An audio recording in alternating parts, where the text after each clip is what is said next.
that's on your side. News 12, first at 5, continues. This is Izzy Scott during happier times. The 4-year-old drowned last month at a neighborhood pool where he was taking swimming lessons in Burke County. It happened last month, and since then his family's been looking for answers about what happened out there that day. Wrdw spoke with Izzy Scott's mother and her attorney today. And Will, can you tell us anything about that investigation? Well, Israel Scott, or Izzy's parents, say their son was a very bright child. He was a people person, had a big personality, and loved the water. His dad, Walter Scott, says they were trying to do the right thing and what they thought was the right thing, and that was to teach their son how to swim. Now we've learned new details about what happened on June 14th. The family's attorney, Lee Merritt, told me what the Burke County Sheriff's Office reported to the family. He says Izzy drowned near the end of the swimming lesson about 10 minutes before the lesson was over while a new class was coming in. 10 minutes prior to the lesson ending, it was a habit that the instructor would have all of the kids do a lap in the pool where the instructor would be the last one out of the deep end. Now, the last time the instructor reported working with Izzy was right before they swam the length of the pool when Izzy was picking up rings from the bottom of the pool. Now, Merritt says the instructor was talking with the new class coming in when someone saw Izzy still in the pool at the bottom of the deep end. He says there's about a 10-minute gap from when the instructor last saw Izzy to the time he was found drowning. They still don't know what happened in those 10 minutes. Izzy's parents spoke about how adventurous their son was.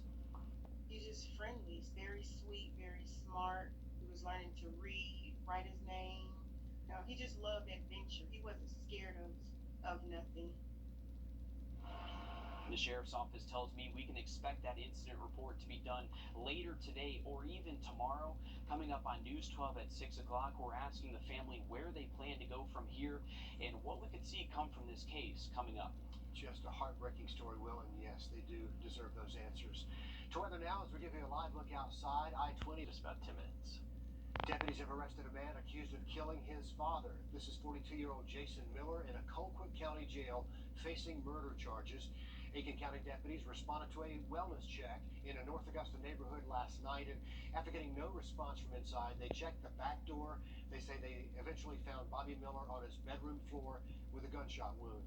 Mason is waiting for a scheduled hearing date to move him from the Colquitt County jail back to Aiken County to face charges. On the Georgia side, deputies responding to two separate shootings last night. Columbia County Sheriff's Office says one incident happened around 5 in the afternoon in a neighborhood. A victim there grazed by a bullet. The injuries are minor. Then in Richmond County, the Sheriff's Office says a pedestrian actually flagged down a Go Cross ambulance on Peach Orchard Road near Mike Paget around 6:30 in the evening. A passenger had a gunshot wound to the shoulder. EMS taking them to AU Health for treatment. Those injuries are not said to be life-threatening. Aiken's Department of Public Safety responding to a fire call this morning. You can see the black smoke from a few streets over. A shed-like structure was heavily damaged there, but the department says there were no injuries. Investigators say the man accused of killing 7 people at this Illinois parade confessed his plans in detail, and he considered another attack that same day. He's now charged with 7 counts of first-degree murder. He'll more likely face more charges from the other people wounded or injured during the incident near Chicago. It appears when he drove to Madison, he was driving around. However, he did see a celebration that was occurring in Madison, and he seriously contemplated using the firearm he had in his vehicle to commit another shooting in Madison. For some reason, he decided not to do that. A judge ordered the gunman to be held without bond, and he may face a mandatory life sentence if he's convicted. A young woman cannot leave her house after a summer storm floods the driveway. Eloise Anderson lives near Smith Branch River in South Carolina. Flooding there is a big issue. She says a flood 6 years ago moved a couple of boulders, big boulders that regulated the flow of that creek, and now Anderson deals with flooding whenever there's heavy rain. I'm just asking that the boulders be put back in place. And I really think that probably fixes everything. After checking out those rocks, Anderson says steel held them in place to steer the water away from her home, but they haven't been rolled back into place yet. The city of Columbia says the SCDOT is responsible for fixing those boulders on that property. To help lower crime rates in Savannah, the city installing new lamp posts on the streets, but not just any lights. They put up floodlights around the busiest streets in downtown, really brighter than all the rest. The mayor says they're partnering with Georgia Power to prioritize lighting the high crime areas so that those neighborhoods feel more safe. They shine brighter each night using a timer. A new collaboration with the FBI and other departments aims to reduce crime in Richmond County. Gang Resistance and Community Engagement, also called GRACE, plans to monitor traffic warrant offenders and cases in Richmond County. They also plan to get the community involved. The chief deputy of the Richmond County Sheriff's Office says around 5% of offenders are committing 60% of all the crimes in our area. The poor people are the most victimized by violent crime, and we're trying to protect them from the chronic predatory offenders that they prey on the poor. Chief Deputy Clayton says the Sheriff's Office cares about the community and they count on the community for help. AU Health updating their visitor policy after a recent spike in COVID cases. All visitors are required to wear a mask inside the building and to wash their hands. If you don't have a mask as you walk in the door, they'll give you one there. Patients may have up to 2 guests at a time in the room, but no guests are allowed with COVID patients. AU Health says the visitors policy will be updated once it's safe to do that. Deputies are looking for a man and woman in connection to a home invasion. Raymond Fluellen Jr. and Pamela Shelton both are known to stay near motels on the Washington Road area. Both are armed, they say. Deputies warn Fluellen should not be approached. Anyone with information about the two should contact the Richmond County Sheriff's Office. The CDC's latest data showing 11 cases of monkeypox so far in Georgia, but experts are warning that number could change. The Biden administration is creating a new plan to get more monkeypox vaccines and tests available nationwide. There are 461 cases across the nation, with New York and California getting the worst of it. Dr. Fauci says it is not a crisis yet. I think it would be risky to classify it as low, medium, or high. Given the numbers, I would not say right now at this particular point that it is a, quote, high risk. The numbers may increase, which means we just got to be careful and pay attention. Some experts say they're mostly treating people who've recently been exposed to the virus from physical contact. Childcare, one of many industries hit hard by inflation, but that's not the only challenge parents in the childcare industry are facing right now. We look at what they're up against when we come back, first at 5. And we are tracking some decent storms across the area. We'll give you an update on Doppler Max radar and also a first alert in effect tomorrow. Update there just after the break. And some of those could turn severe. And then through the weekend, not really getting rid of rain chances, but finally a little bit cooler by Sunday. You know, a lot of businesses struggle to stay afloat during the pandemic, and the child care industry is no different. Now daycare services are dealing with inflation on top of that. Gabe Cohen reports on how it's causing owners and parents to make tough decisions. At Kid Stuff Child Care Center in Baltimore, the cost of food, rent, power, and supplies is soaring. Everything is up. And Angela Gadani has raised wages roughly 40%, but is still struggling to hire staff, with one classroom closed and her wait list growing. We're probably up between 30 and 35% for operating costs. That cost, too, is going to have to be passed along to our parents. This fall, she'll raise tuition at her nonprofit for the third time in 12 months. In all, up 30%. For some families, thousands of dollars a year. What would happen if you didn't raise tuition prices? We couldn't survive. We wouldn't stay open. Programs nationwide are raising rates for the same reasons. It's happening everywhere. To keep the doors open, this is what has to happen. And it's going to continue to get worse. Inflation is just part of it. At least 15,000 programs have closed, with 11% fewer childcare workers than pre-pandemic, leaving an industry with a median wage just over $13 an hour. Now many parents face longer wait lists and tuition hikes. Revenue's going down even though there's demand for it. Because we just don't have enough teachers to be able to get the amount of children that we used to have into our buildings. Sean Toner owns Beach Babies in Lewis, Delaware, a child care desert.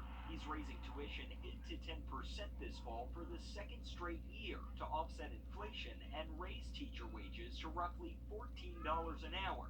I don't want to be that person that's driving away the parents. You go to sleep. Jessica Gebbia is a teacher at Beach Babies, and her 5-year-old son comes here for daycare. Most of my paycheck is going just to have him here, and that's rough because now we have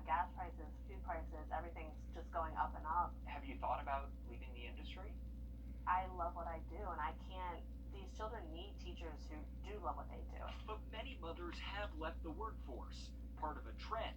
As of May, women's jobs made up 88% of those lost in the pandemic. This is Jasper. Toen Zhang and her husband have struggled to afford childcare in San Diego, $370 a week, since her employer cut her hours in half. So she flew her sons to Taiwan to stay with family as she looks for a second job. If I just quit my job and stay at home and watch my kids, maybe the whole thing will be easier for my family. I hate to say this, but this is true. And the reason why we're still struggling trying to pay for this day child care, that's because I don't want to give up my career. The child care industry has the greatest share of female employees too. Women account for 96% of that workforce. Okay, we all love the pool on a hot summer day, but it's not great if your phone takes a dip too. In today's What the Tech, we look at what to do when the phone gets wet this summer. Lots of us will spend time on the beach and by the pool this summer with our smartphones right there by our side. Water is responsible for a lot of damaged phones. Our consumer tech reporter, Jamie Tucker, talks with an expert about what to do when the smartphone gets wet. No phone is waterproof, but most are water resistant. Samsung and Google say their phones are water resistant up to about a meter deep and for about 30 minutes. Talking baby pool. Apple, on the other hand, says its newer iPhones can withstand water up to 6 meters deep and for 30 minutes. But that's if the phone is in good shape.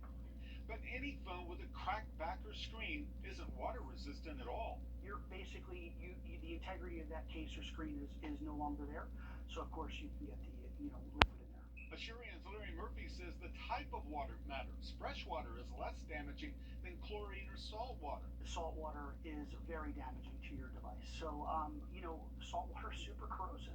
If your phone drops into shallow water for a couple of minutes, it should be fine. If it shuts off and doesn't turn back on, shake it to get as much water out of it as possible. Then set it somewhere out of the sun to dry. Do not try turning it on or putting it on charge. You want to get as much liquid out of that device as possible. If you're headed out anywhere near water, plan ahead. Invest in these plastic pouches.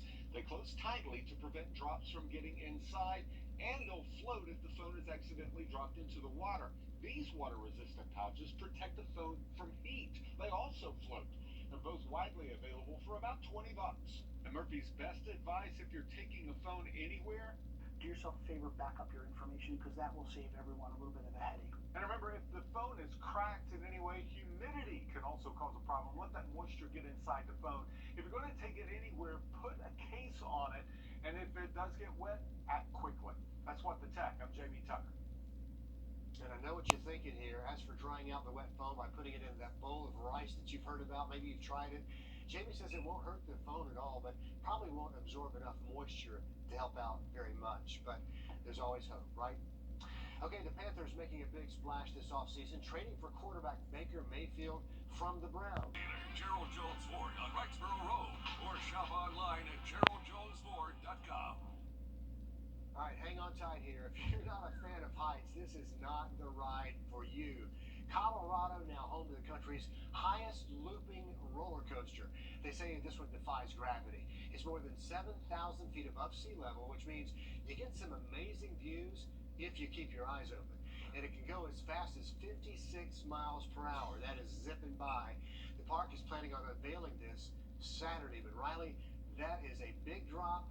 And a lot of loops there in Colorado. Hey, that is pretty cool stuff. Not only do you have the thrill of the roller coaster, but also very scenic views. That is most likely the prettiest theme park I've ever seen. Just amazing out there. That is good stuff. Good views and a good time on that roller coaster. Hey, for the rest of we've heard that COVID cases are rising in our area, and a lot of unused PPE is taking up space in dumpsters. We're going to find out why when Lauren joins me next on News 12 at 6 o'clock.